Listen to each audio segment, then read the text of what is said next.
घाट जब आप घर से स्कूल जाते थे तो कैसे जाते थे? गाड़ी से। गाड़ी से जाते थे। तो फिर यहाँ पे तो उतर के जाना होता होगा, हाँ। है ना? इस पर जाने के क्रम में ऐसा लगता था कि कई बार लोग गिरे होंगे और कई लोग घायल हुए होंगे। और ख़ास करके तो इस गांव के जो अकरहर घाट में लोग रह रहे हैं, वास कर रहे हैं, वैसे लोगों की स्थिति कब बदतर होती होगी जब उसके घर में कोई पेशेंट हुआ होगा। अच्छा, यहाँ जब बेटी वाले अपने बेटी की शादी के लिए जब यहाँ रिश्ते लेकर के आते होंगे तो वो सबसे पहले यही देखते होंगे कि गाँव तक जाने का रास्ता भी नहीं है। जी, पहले यही देखते हैं। और गाड़ी यहाँ पर ही लगाना पड़ता है, पुल से बाहर ही गाड़ी लगाना पड़ता है, यहाँ से फिर पैदल जाना पड़ेगा, गाँव में जाना पड़ता है। नमस्कार, मीडिया लाइव न्यूज़ में आपका स्वागत है। मैं निखिल और अभी हम लोग मधवापुर प्रखंड के शहर उत्तरी पंचायत के वार्ड नंबर 1 में हैं, जहां यह जो रास्ता है, इस रास्ते को देखकर आप लोगों को सहज ही अंदाज़ा लग गया होगा कि हम कहां की बात कर रहे हैं। अगर आप लोगों को अंदाज़ा नहीं लगा है तो हम बता दें, वर्षों से जो है यहाँ इस रास्ते पर एक पुल की दरकार थी। इस जगह पुल नहीं होने के कारण लोगों को काफ़ी कठिनाइयों का सामना करना पड़ता था और अंग्रेज ज़माने का एक लकड़ी का पुल यहाँ हुआ करता था, जिससे होकर के अकरहर घाट के सैकड़ों परिवार के लोग अपने घर तक जाते थे और वहाँ से फिर निकलकर मुख्य सड़क तक आ पाते थे। भारतीय लोकतंत्र के इतने दिनों के इतिहास में काफ़ी चीज़ें बदल गई, काफ़ी चीज़ों में विकास का स्तर जो है परिलक्षित हुआ, लेकिन इस जगह की सूरत नहीं बदल पाई, जिसके लिए लगातार मीडिया लाइव न्यूज़ और विभिन्न समाचार पत्रों के अलावा स्थानीय विभिन्न मीडिया ने लगातार इस चीज़ों को मुद्दा बनाकर इस मुद्दे को पटल पर रखा। लेकिन आज जिस संदेश को प्रसारित करने के लिए हम लोग यहाँ पहुँचे हैं वो बहुत ही एक सकारात्मक संदेश है, जिसमें आप लोगों को बता दें कि यहाँ जो अंग्रेज ज़माने का लकड़ी का पुल हुआ करता था, उस लकड़ी के पुल के जगह पर अब यहाँ आरसीसी पक्के पुल का निर्माण किया जाना है और जिसको लेकर कवायद जो है शुरू कर दी गई है। आप देख रहे होंगे मेरे पीछे जेसीबी जो है लगातार कार्य कर रहा है। इस जगह पे लकड़ी का जो पुल हुआ करता था उसको तोड़कर हटा दिया गया है, अब जगह को समतल किया जा रहा है। इसके बाद जो है यहाँ पे पाइलिंग का काम शुरू होगा और इसके अलावा निर्माण कंपनी के जो भी इंस्ट्रूमेंट्स हैं वो सभी इंस्ट्रूमेंट्स धीरे धीरे यहाँ पे आ रहे हैं। इस जगह को साइट बनाया गया है। कितनी अच्छी चीज़ें आज यहाँ के स्थानीय बासिंदों को देखने को मिल रही है, जहाँ वर्षों से जिस पुल की दरकार थी, जिस पुल के लिए वो लोग लगातार अपनी आवाज़ उठा रहे थे, उस आवाज़ को यहाँ आज मूर्त रूप देने का कार्य जो है आरंभ कर दिया गया है। यहाँ के एक स्थानीय युवा और ये बी फार्मा के छात्र हैं, ये हैं हमारे साथ। क्या नाम है भाई आपका? सतीश कुमार। हम लोग को बहुत अच्छा फीलिंग हो रहा है क्योंकि 15-20 साल से हम लोग को अकील हुआ है, जब से ऐसा ही पुल देख रहे हैं, लकड़ी का पुल, और उससे हम लोग को गाने आने में परेशानी हो रही है। अच्छा, जब आपके गांव में कोई बीमार पड़ता था तो कभी ऐसा हुआ है कि बीमार पड़ा और उसको लेकर के जा रहे हैं लेकिन पुल के कारण सही समय पर इलाज के लिए नहीं पहुँच सके? ऐसा को हुआ है, कितना बार हुआ है, इस कारण कितना लोग ग्रसित भी हो गए हैं। अच्छा, यहाँ जब बेटी वाले अपने बेटी की शादी के लिए जब यहाँ रिश्ते लेकर के आते होंगे तो वो सबसे पहले यही देखते होंगे कि गांव तक जाने का रास्ता भी नहीं है। जी, पहले यही देखते हैं। और गाड़ी यहाँ पर ही लगाना पड़ता है, पुल से बाहर ही गाड़ी लगाना पड़ता है, यहाँ से फिर पैदल जाना पड़ेगा, गाँव में जाना पड़ता है।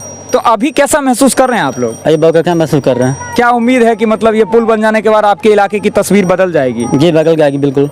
कितने लोगों का परिवार होगा यहाँ? लमसम 80-90 परिवार। और यह जो इलाका है वो भारत नेपाल के सीमावर्ती इलाकों में से आता है। 3 ओर से नदियों से घिरा हुआ यह गांव है, जिसके 3 तरफ में 2 नदियां बहती हैं। एक धौंस नदी बहती है और एक यमुनी नदी बहती है। और इसी के पीछे, इसी गांव के मुहाने पर तीनों नदियों का जो है पवित्र त्रिवेणी संगम तट भी अवस्थित है, जहां वर्ष में कई बार विभिन्न तरह के मेले आयोजित किए जाते हैं और जो हमारे सनातन धर्म की परंपरा के अनुरूप जो स्नान वगैरह का जो कार्यक्रम है वो कई बार उन्हीं त्रिवेणी तट पर किया जाता है। और लोगों की मान्यता है, स्थानीय समाज में इस तरह की मान्यता है कि उस त्रिवेणी संगम तट पे स्नान करने से बहुत सारे पाप और बाधाओं से लोगों को मुक्ति मिलती है। अच्छा, यहाँ जो मेला आयोजित होता है उस मेले में भी जब लोग यहाँ पहुँचते होंगे तो इधर से जाने में काफ़ी तकलीफ होती है। बहुत तकलीफ होती है, मतलब 4 पहिया वाहन तो जा ही नहीं पाता था। नहीं जा पाते हैं। बाइक से जाने में भी परेशानी होती है, बाइक भी बाहर ही लगाना पड़ता है, गाँव से बाहर। अच्छा, कभी ऐसा हुआ है कि बाइक से कोई अकेला जा रहा हो और पुल से गिर गया हो? जी, बहुत बार हुआ है। जी। आप जानते हैं इसमें से किसी मामले में? जी, एक बार हुआ था जी। तो अब उस तरह की परिस्थिति नहीं आएगी? अब नहीं आएगी। इसको लेकर स्थानीय लोगों में भी सकारात्मक संदेश जो है मिल रहा है। चलिए बहुत बहुत धन्यवाद आपका। तो इस समाज के एक नौनिहाल हैं, क्या नाम है बाबू आपका? दिव्यांशु कुमार। दिव्यांशु, यहाँ पुल नहीं हुआ करता था तो आप लोगों को दिक्कत होती थी? स्कूल जाने आने में दिक्कत होती थी?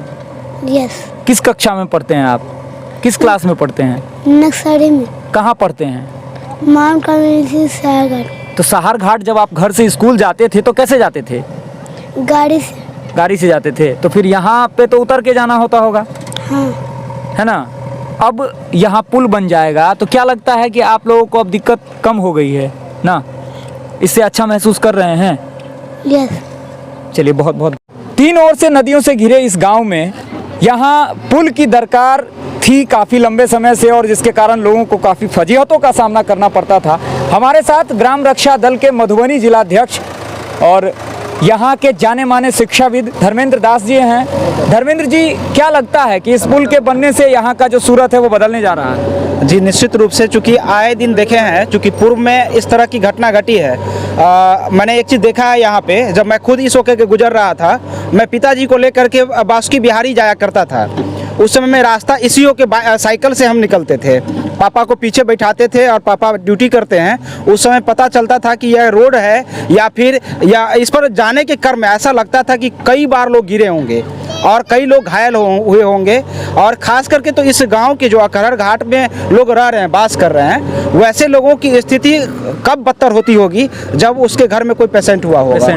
जी, तो निश्चित रूप से कहीं ना कहीं बहुत दिक्कत हुआ है। कई बार तो हमको लगता है कि टांग के लोग ले जाया करते होंगे। हाँ, कई बार ऐसा भी हुआ। और अभी हाल ही में एक घटना यह भी देखने को मिली थी, जब वहाँ नदी के तट पर एक व्यक्ति की डूबने से मौत हो गई थी तो उनके शव को कंधों पर लाद कर ले गए थे उनके जो बच्चे थे, क्योंकि चूंकि यहाँ 4 पहिया वाहन जाने का रास्ता नहीं था। जी जी, निश्चित रूप से। तो अब कहीं ना कहीं वो चीज़ लग रहा है कि अब इस विकास का जो है सूरत अब जो है बदल रही है। ज़रूरत भी थी, और इतने वर्षों के बाद अगर अब हो रही है तो देर ही सही लेकिन दुरुस्त सही हो रही है।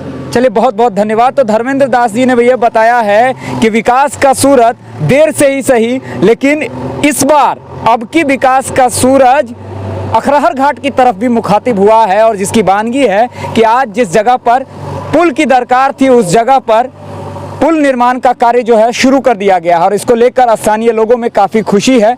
हम बात करने की कोशिश करेंगे यहाँ के जो निर्माण एजेंसी के जो कार्यकर्ता हैं या संवेदक के जो प्रतिनिधि हैं, उन लोगों से भी बात करने की कोशिश करेंगे और जानने की कोशिश करेंगे कि यह योजना कितने की है, क्या कैसे है।